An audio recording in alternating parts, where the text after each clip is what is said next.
Kenneth Walker, is he going to actually lose his role to Zach Charbonnet? This was pretty easy for me. Like, Ken Walker is very good at like certain things. I still think he has certain limitations. We saw when Charbonnet was playing. Like, when you're saying he has certain limitations, you're talking about like how Tyreek isn't a full-fledged wide receiver. Is that the limitations you're speaking of? Yeah, that kind of limitations. Reading B. Burke, ESPN, or whatever it was on Twitter.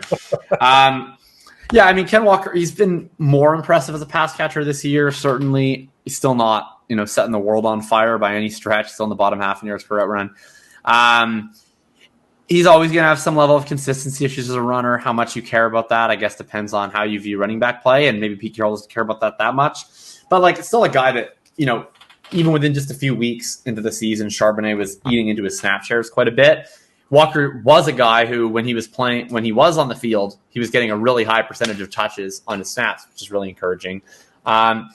He's been running very hot in terms of the touchdowns, where they've had a lot more rushing touchdowns than receiving touchdowns. That's just something we always see balance out from, first half of season to second half of season, or from season to season.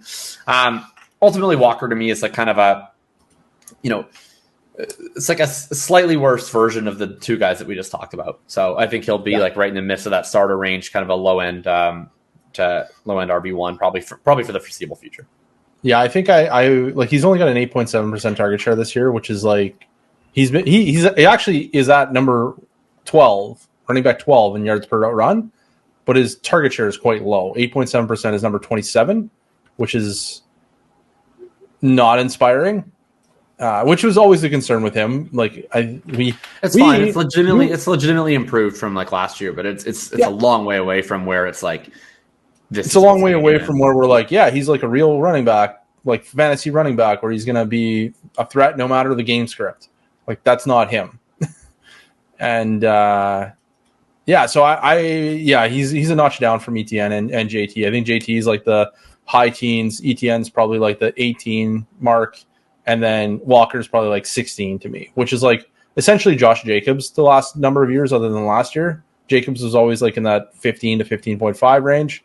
That's kind of how I view 12 for yards per route run. I have him minimum 10 targets. I have him at 26.